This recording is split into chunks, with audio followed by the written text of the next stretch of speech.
welcome back to Clinical Psychology Community UK. My name is Holly and I'm currently a trainee clinical psychologist.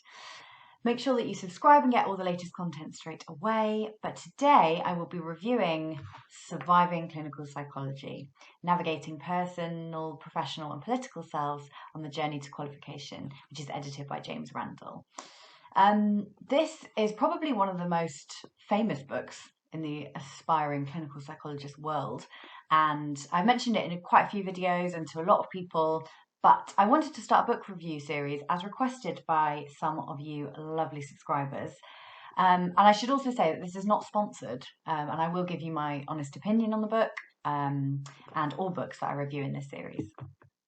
So about the book then, it was first published in December 2019 and it consists of 292 pages.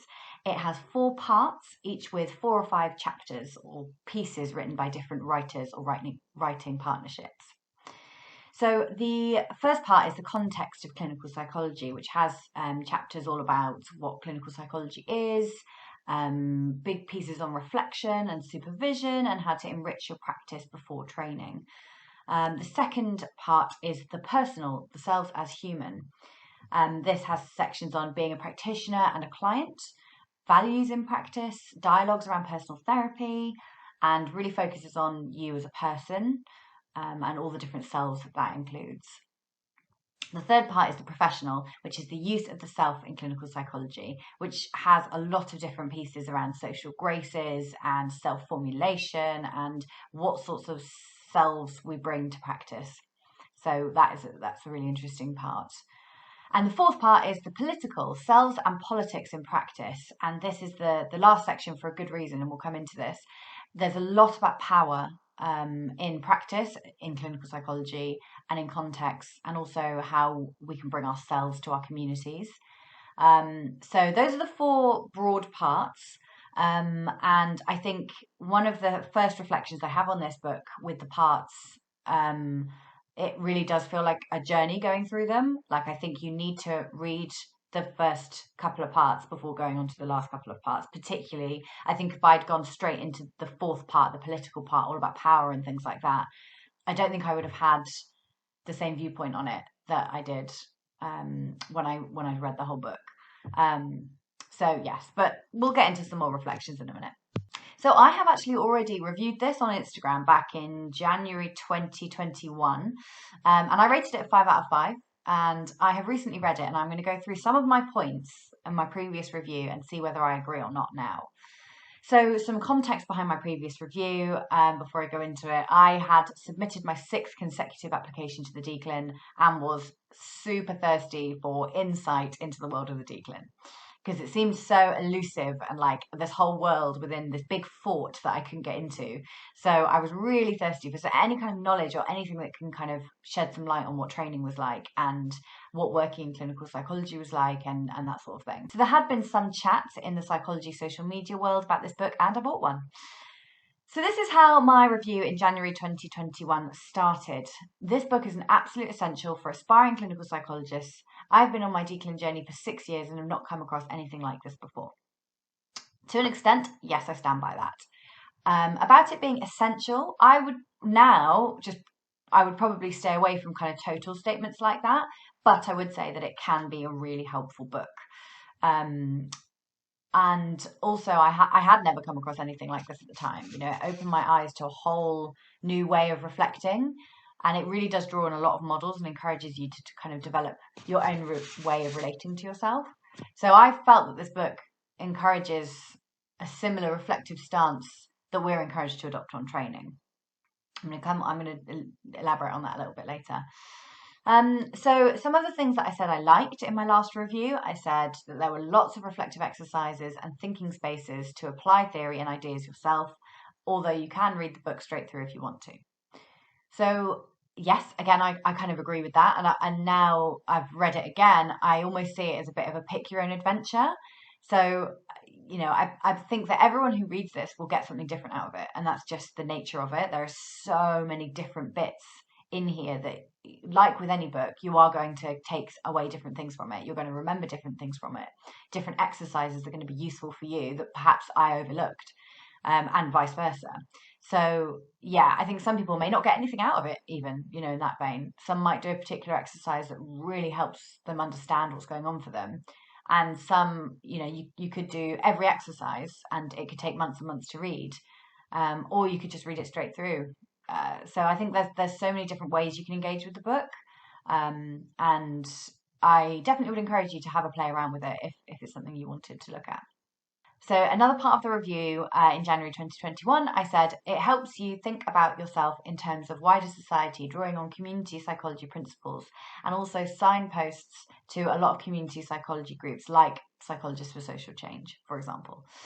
And I remember reading this thinking that, particularly about the power sections, and this is why I think it's really important to have read some of the book or have done some reflective work before you get to that power section, because I think for me it was quite different to a lot of the other reflection stuff that I'd done.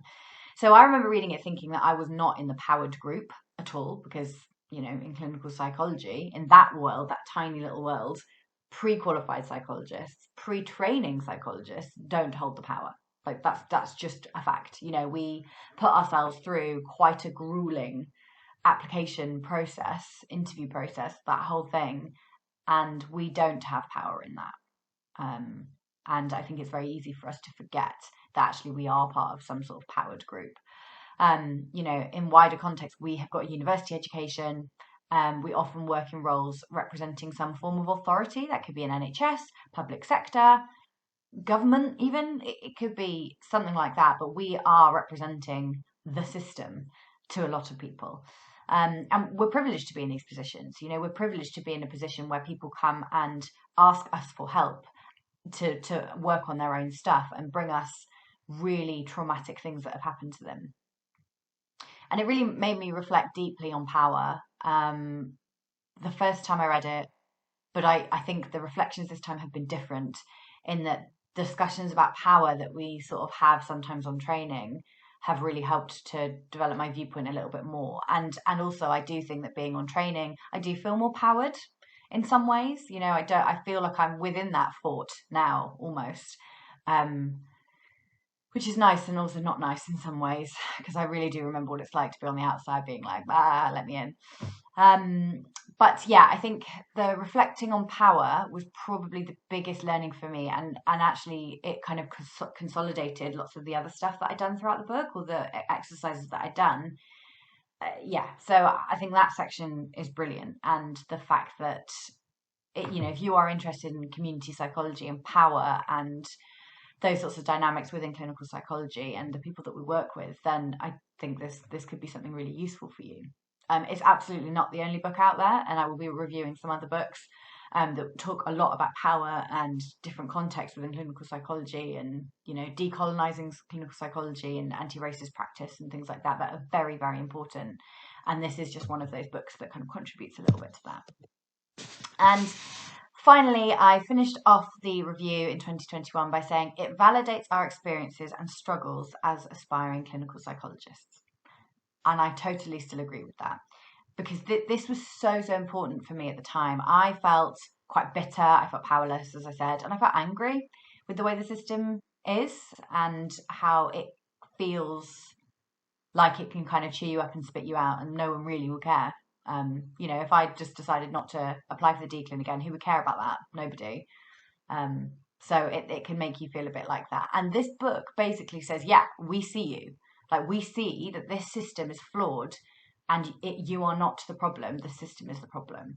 And this really helped me on the journey to kind of externalizing that lack of success for 6 years, to realize actually the system is flawed, like hugely flawed for lots of different reasons. So I really felt that this book helped to validate the experience as a pre-training clinical psychologist, and actually reading it again while I'm on training, I still feel that I'm seen. Like I still feel seen by this book, and I think that we can't underestimate how important that is in this world and this journey where it can be so long and arduous.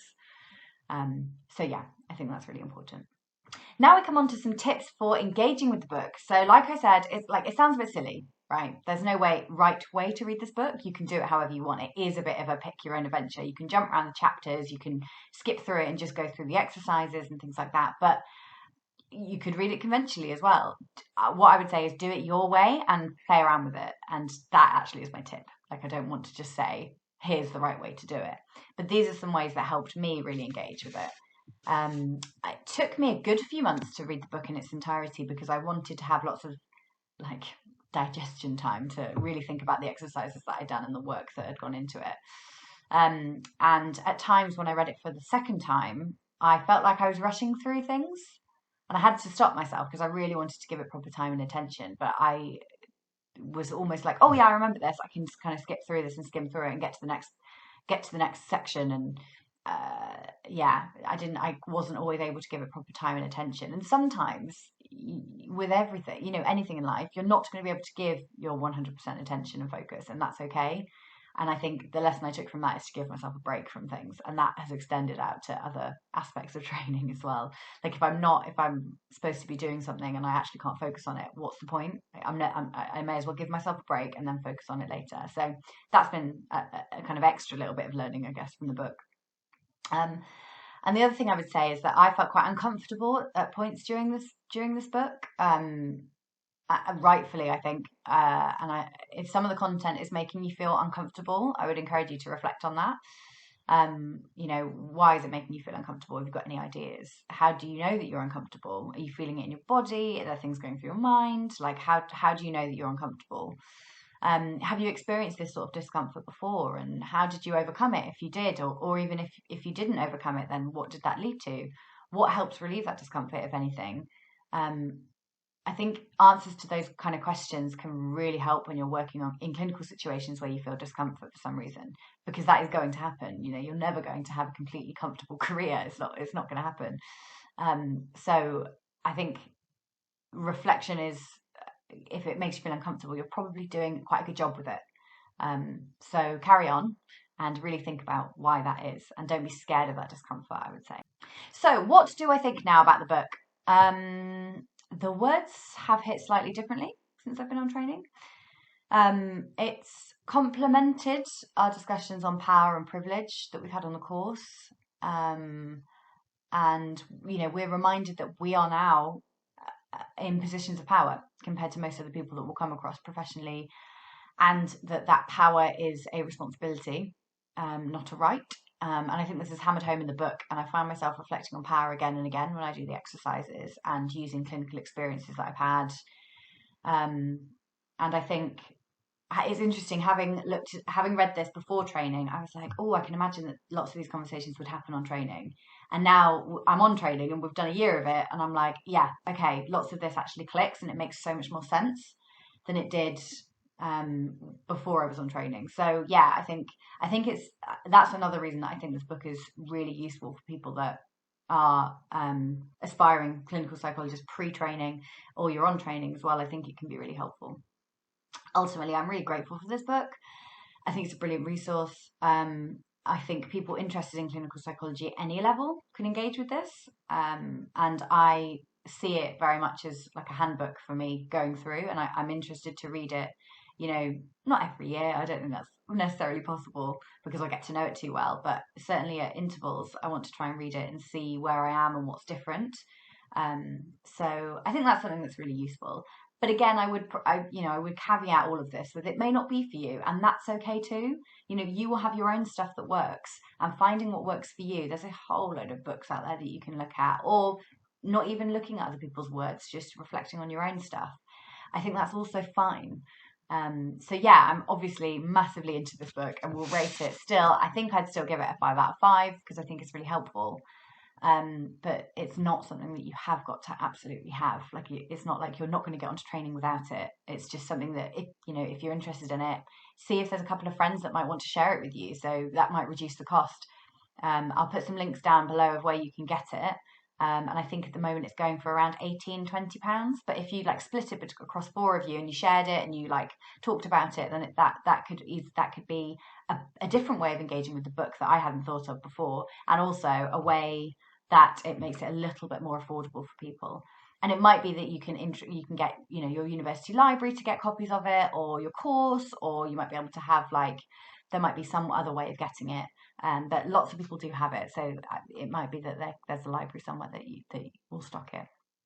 But yes, ultimately, I would still give it a 5 out of 5. I think it's a special book compared to lots of psychology ones I've read, because I think each time you read it at different stages of your career, it can hit differently. And like I said in my last review, I'm going to try and read this periodically when I feel like I need to reflect or kind of reconnect with myself.